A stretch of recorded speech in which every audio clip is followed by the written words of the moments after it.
Hello everyone, my name is Peter, I'm the Dungeon Doctor. Welcome to my first impressions of the new Unearthed Arcana playtest material, which will be looking at new rules being introduced into the Player's Handbook in 2024. In particular, we're going to be looking specifically at rules relating to how grappling is likely to work in upcoming versions of the game, and how this might actually affect particularly the monk class going forward. As I suggest in the title, this is going to be basically asking the question, is D&D Beyond, or rather Wizards of the Coast, looking at how to fix the monk in the upcoming changes? So without further ado, let's take a look. We've got just in the background, if I scroll right the way to the top, very far to the top, this is quite a big document, about 20 pages. We have the Unearthed Arcana 2022 character origins. Now, a lot of the rules discussed here are going to be relating to character building, but when they were going over character building, they did need to insert other rules to give context to some of the stuff that they're talking about here, particularly stuff relating to certain spells, or rather spell lists, but also how things like grappling work, as that does come up in a couple of the feats that they mention. So we won't be going over the entire document. We might pick on a few different spots at different parts of the, maybe as I take additional looks at this document, let's say. But for now, let us focus on the parts I want to talk about and how they might be fixing the monk. So, if we scroll all the way down to page 18, we get the start of the rules glossary. These are some initial changes to the rules that they will be making. A lot of stuff is fairly innocuous relating to costs of tools, but if we keep going further down, it's the section on critical hits, which a lot of people seem to have strong opinions on. We get down to the grappled condition. Okay, this is the first bit we're going to be looking at. I'm not really pleased with how a lot of the stuff relating to grappling is kind of in a couple of different sections, as both grappling and unarmed strikes seem to be related to each other. But let's just start within the order that they've presented. So, the grappled condition. Initially, the way that grappling works is that you'd make an athletics check opposed by either an athletics or acrobatics check from a creature. And if you succeed on it, they have the grappled condition affecting them. And the main part of that is that their speed becomes 0. And they also they can break the grapple by taking the action to escape it. There are other ways that they could escape it as well. For example, making a shove attempt to try and push a creature away from them. And that forced movement could be a way to separate them. But really, those were the main mechanics with it. You didn't have any other advantages to it, though. So a lot of people seem to think that grappling wasn't particularly powerful. I think it depends on how you use it. If you're able to use grappling to maybe pull a creature away from allies who prefer to be at range, that would be a great way to sort of get some use out of it. However, let's see what changes they've made. While you are grappled, you experience the following effects. Speed is 0. Your speed is 0 and can't change. I think that's pretty much as was originally written. Attacks affected. This is the big one. You have disadvantage on attack rolls against any target other than the grappler.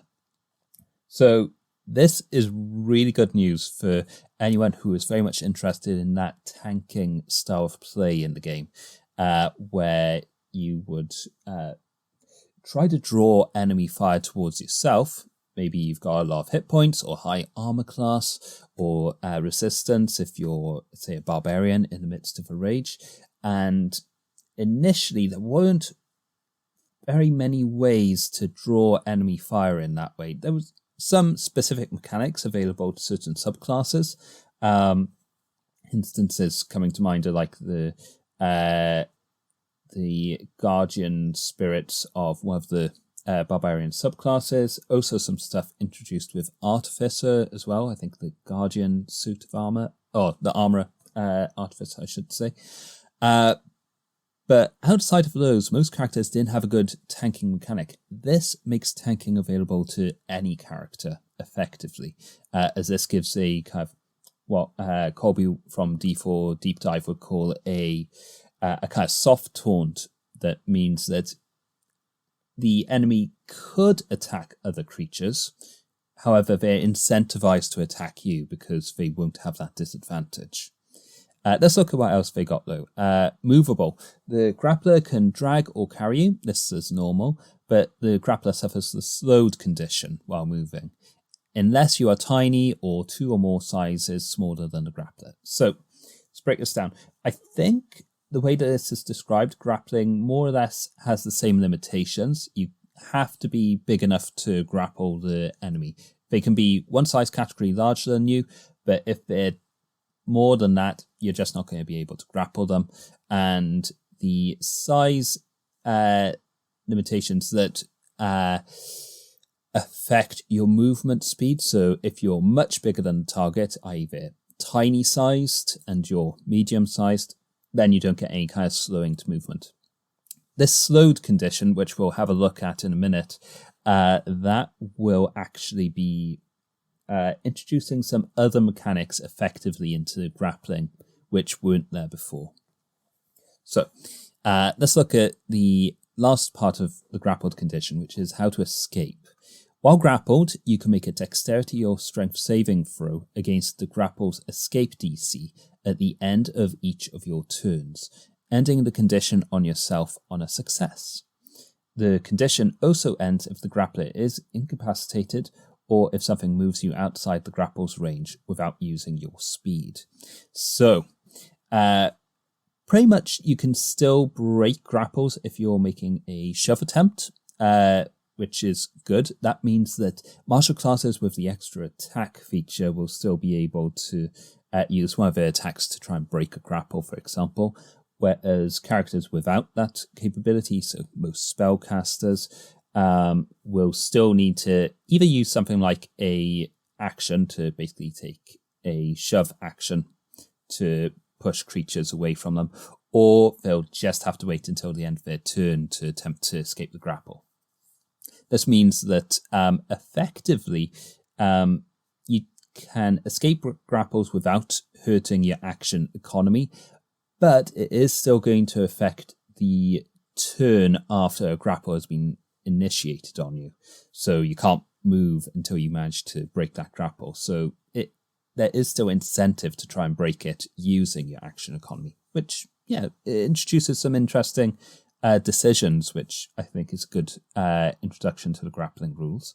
The option to make dexterity or strength saving throws at the end of your turn is interesting. So we'll get into this a little bit later, but what we'll see with initiating grapple is that it doesn't matter effectively what the creature's strength or dexterity is, but actually their armor class is going to be what matters.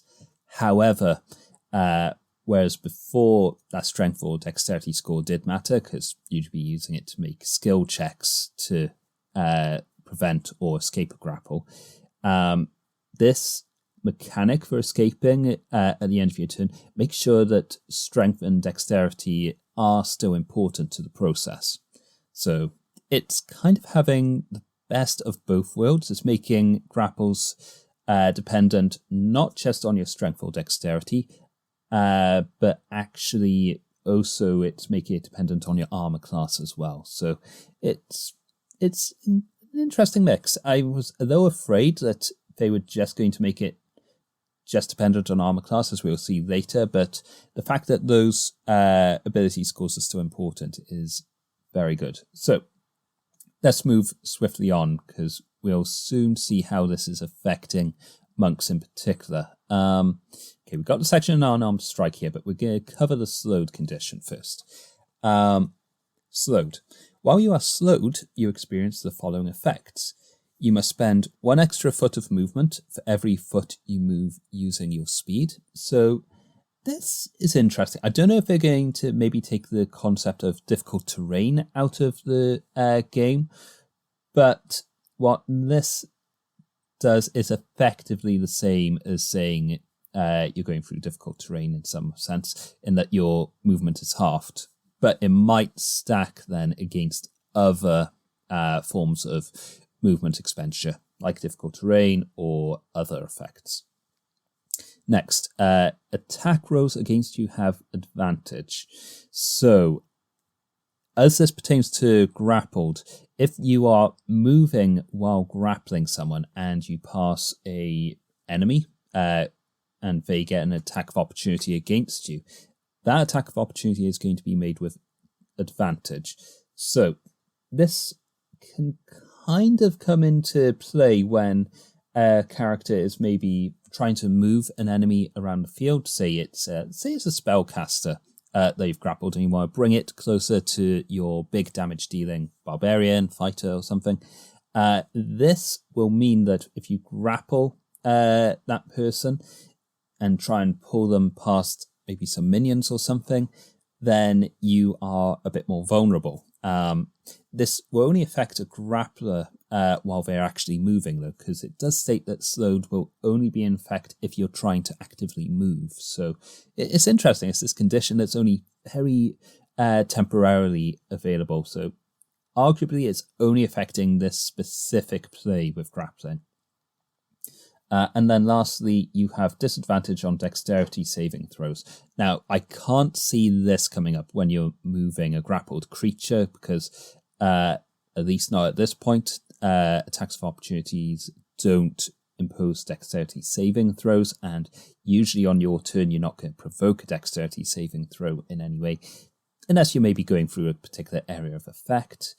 I feel like this might be more with keeping the slowed condition in mind for other ways where it might get provoked. One obvious way it might get provoked is the slow spell, for example, which may have how that works changed by the presence of this condition. The other thing that it might affect is some people are theorizing that the stunned condition will instead cause what's called a slowed condition. I think Treant Monk actually suggested something of this nature when he was suggesting fixes to the monk class. So maybe we're going to see a slight nerf to Stunning Strike through this. I'm not so sure that is going to be the case, because for one, there'll be a big outcry from the community on, oh, they're nerfing monks again. Or maybe it's... I don't really think Stunning Strike necessarily needs to be nerfed at all. So, I don't know. I think this is going to be more to do with the slow spell and maybe some other spells that use the slowed condition. Right. Here comes the big one, though. Unarmed Strike. Let's read it in full. An unarmed strike is a melee attack that involves you using your body to damage, grapple, or shove a target within your reach. Your bonus to hit with an unarmed strike equals your strength modifier plus your proficiency bonus. On a hit, your unarmed strike causes one of the following effects of your choice. First effect, damage. The target takes bludgeoning damage equal to 1 plus your strength modifier. That's as it always was. I think the monk class will have a specific way of stating how it does unarmed strikes that will say that you use your dexterity modifier, but otherwise, yeah, that's all as it was. Here comes the other ones though. Grapple. The target is grappled and the grapple's escape DC equals 8 plus your strength modifier plus your proficiency bonus. This grapple is possible only if the target is no more than one size larger than you and if you have a hand free to grab the target. So, this is interesting because this means that a person making an unarmed strike will, on a hit, instantly get a grapple. Now, this seems, maybe on the face of it, a little bit overpowered to some people, but in a way, this has already been a part of the game. In particular, Vampire Spawn have this ability where instead of dealing damage with an attack, they can instead impose the grappled condition. And it gives them some other benefits as well, like being able to use their bite attack. But the precedent is there that just meeting the armor class means that you've grappled the creature. Let's move on, and then we'll give a quick analysis on how this affects the monk, though. Shove. You either push the target 5 feet away or knock the target prone. This shove is possible only if the target is more than one size larger than you. If the target is no more than one size larger than you. Okay. So, this means that a character using an Unarmed Strike, if they hit a creature, they've now got really kind of 4 options on how they can use that Unarmed Strike. They can deal bludgeoning damage, they can grapple the creature and impose that grappled condition that we saw earlier, and perhaps draw that creature's attacks to them.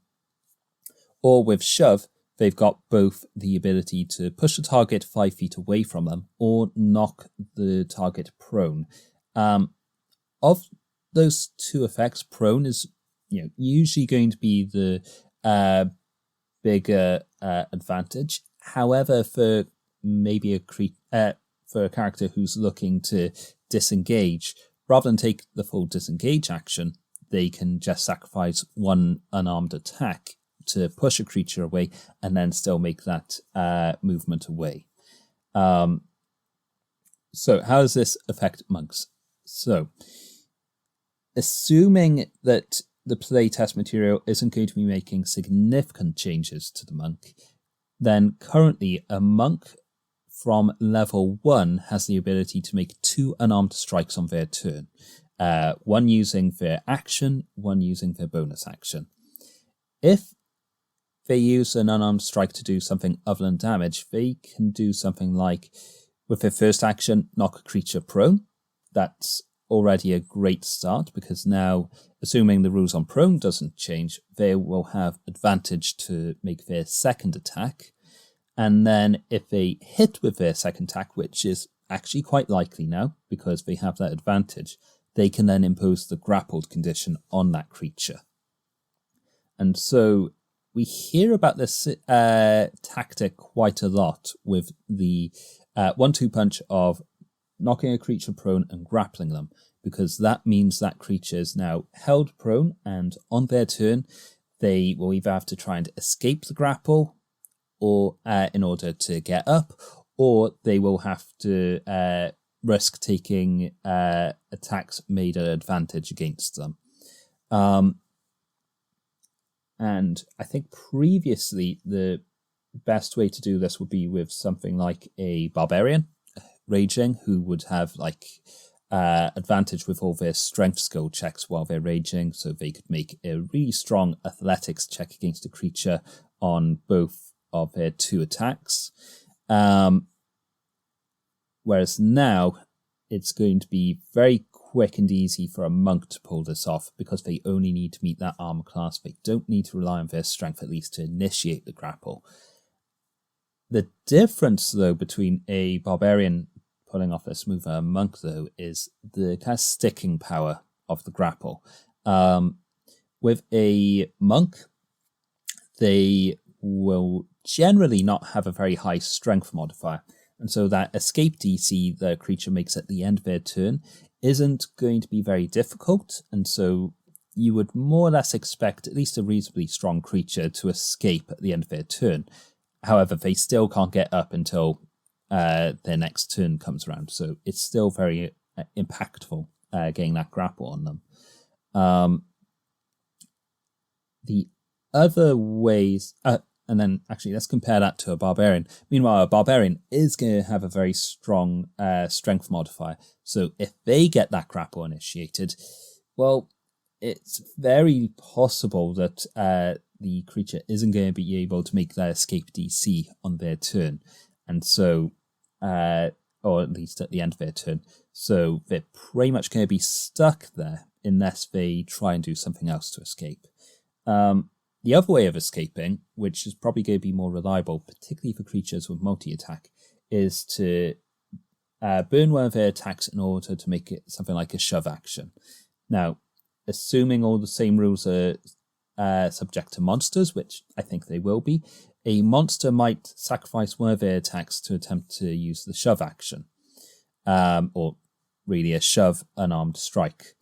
So if a creature's prone, they will be attacking with disadvantage. However, if they do get that attack on a creature, then that's pretty much it. They can use the shove to push a target 5 feet away, and instantly the grapple is broken, and then they can use their movement to stand up.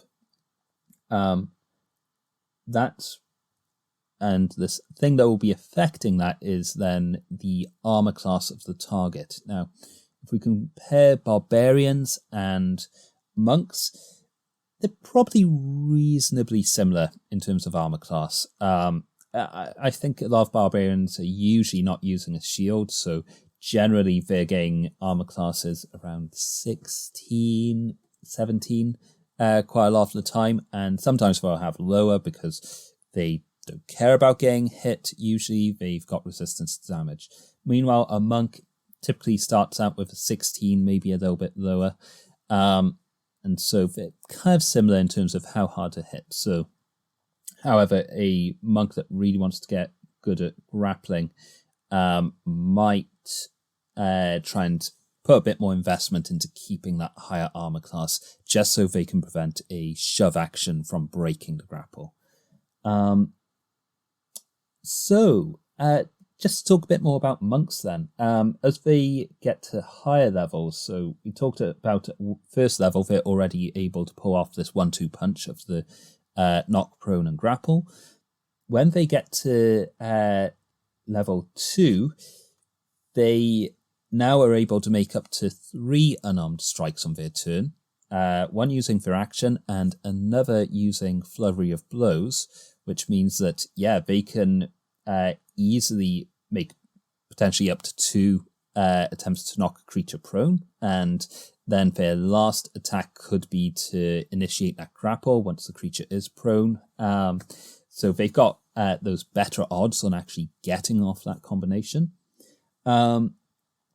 Additionally, this kind of really disincentivizes using Step of the Wind. Instead of relying on using a bonus action and a use of a key point to do Step of Wind to take the disengage action, if they're only facing one creature with a reach of like 5 foot, which is pretty typical, they could do Flurry of Blows, and then with one of their Flurry of Blows attacks, there's a little bit of a risk here, but with one of them, they can, instead of dealing damage, just push the creature back and then move away from them. And potentially with one of their, potentially with the first of their Flurry of Blows attacks, they could still attempt to deal damage. So, I don't know, actually, maybe it is still pretty balanced because they're only looking at disengaging from one creature, and it does have that risk of failure. So, okay, no, that's still pretty balanced. All right, so that covers the rule changes. I think the last thing to say is when a monk finally gets to level 5, they are able to make up to 4 of these unarmed strikes on their turn, meaning that they can, I think potentially they could attempt to knock, prone, and grapple 2 creatures in a single turn. I mean, this is how it would work. Assuming all attacks hit, they knock one creature prone within 5 foot of them. They knock another creature prone within 5 foot of them. And then they use their Flurry of Blows to initiate 2 grapples. And suddenly they've managed to pin down 2 creatures at once. That's pretty nuts. But I like it. I think I like it because... as we can see, there are still ways for creatures to get out of grapples. It's not this complete lockdown that grappling in some senses used to be. In fact, it all feels very dynamic, I think is the best way of saying it. It feels, if say you're watching something like sort of pro wrestling or something, this is how grappling feels. It feels very dynamic. The kind of... sort of flow of initiating a grapple, they break out, you repin them down on your next turn, as it were. It feels like grapples can kind of go in and out very quickly and seamlessly. And because you're not making these opposed athletics, acrobatics checks, these initiations and breaks of grapples should move quite smoothly. And in a way, you are still making opposed checks. It's just kind of by proxy. So you're not making the opposed checks at the same time, which does slow down gameplay. Instead, they're making a quick check. Do I beat their armor class? Yes. Okay, grappled. They make their strength or dexterity saving throw. Does that succeed? Yes or no? Okay, they are or aren't still grappled. And I don't know, I like it. I think the trouble is some people might get a little bit upset at how this kind of means that athletics really has very, very little going for it. And I'll admit a little bit of personal upset that I've thought about and considered a lot of builds around the idea of really improving your expertise in athletics to make sure you can always get a grapple initiated. But taking my personal bias out of the equation, I think this works better for grappling. Makes it interesting, makes it really dynamic. I'm really happy with it. What else was there about monks and grappling? I think Treant Monk already talks about this, but monks do have a lot going for them as grapplers because they've got a much higher speed, so that grab and move people around trick is very much relevant. What else? I think that probably about covers it for the new rule changes there. There is one last thing I will mention with regards to monks, and then I'll maybe go over this a bit more. And this is this new version of the Tavern Brawler feat. Now, one thing to mention is in future iterations of D&D, it looks like all characters will receive a feat at first level. They're designed to be, relatively weak and not too impactful.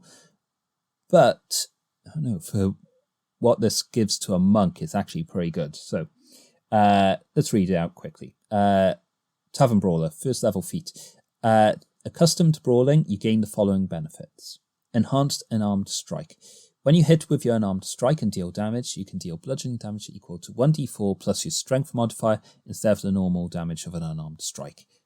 That's all as you'd expect. I think it's what it previously was. I don't think that really changes too much about the Tavern Brawler feat. I will say that if a monk picks this up, normally this isn't going to have an effect unless they decide that they want to take armor or non-monk weapons, which would normally deactivate their ability to deal extra damage with their unarmed strikes. That's all as it would have been anyway, though. Let's carry on. Damage rerolls. Whenever you roll a damage die for your unarmed strike, you can reroll the die if it rolls a 1, and you must use the new roll. Okay, so this is a nice minor buff for monks. I think one thing people say a lot about monks is they're not great damage dealers. And I think if you compare that to a lot of builds using abilities like Sharpshooter, Great Weapon Master, yeah, it is not great damage. However, I think what monks do excel at is the ability to deal consistent low damage. And what I mean by that is that, say you've got a enemy that's already weakened, you're not necessarily interested in dealing lots of damage to them at that point. You're just interested in getting a hit on them to finish them off. Monks are actually pretty good at that because they can go from they can easily make up to 3 attacks on their turn as early as level 3. As early as level 5, once they get extra attack and they have their martial arts attack. And they can easily bump that up to 4 attacks. Now, with or without, well, if they don't have advantage, that's still 4 attacks they're making potentially on one single creature. they can more or less guarantee they're going to get 1 or 2 hits on them just through sheer volume of attacks at that point. That's where I think monks do excel on a damage front. They can reliably get that last hit. Doesn't necessarily seem valuable until you really think of creatures, damage against creatures as not really about dealing the most damage. It's more about getting them to 0 hit points. That's the aim. I think they say in certain games, the most important hit you get on a creature isn't the first hit, but it's the last hit. And so I think it can be really important to emphasize that. Why does this matter for monks, though? Damage rerolls. This ensures that they are at least going to get a slight improvement on their damage, such that, if they're making lots of attacks, they're likely to roll those ones more often. This gives them a very small bump to that damage and makes it feel a bit better for them, actually. Let's see, what else? And actually, I should say, if we're thinking about this in terms of chip damage, this improves that chip damage just that little bit much. Okay, last bit. The shove action. When you hit a creature with an unarmed strike as part of the attack action on your turn, you can deal damage to the target and also push it 5 feet away. You can use this benefit only once per turn. I'm not loving the once per turn part of that, but if we go back to what we were saying about monks maybe using an unarmed strike to push a creature away rather than disengage, this works quite nicely with it, because then they can still deal that damage while using this tactic. So that's at least 2 reasonable improvements for monks there. And then lastly, we've got furniture as weapons. You can wield furniture as a weapon using the rules for the Great Club for small or medium furniture and the rules of the club for tiny furniture. So I quite like that. I always found improvised weapon rules a little bit vague and undefined. This makes it very concrete. Is this useful for monks? I mean, it's simple weapons in both cases, I think, so there's no reason why they couldn't use furniture and still benefit from all their martial arts. It kind of feeds into that very Jackie Chan style of fighting where they are picking up ladders, chairs, etc. to fight multiple enemies. So it's a nice flavour, I think. I think it would be quite a lot of fun in a lot of scenarios. Not likely to come up that often, but I think a DM would probably lean into it once or twice during a campaign. So, all that being said, what does this mean in a broad view for monks? For monks, I've said this in, I think it was my first video on this channel about how to optimize monks. Monks are, as a class, stretched very thin. They have good control abilities in Stunning Strike, and they have some good uses for defensive play with either disengage action or the dodge action.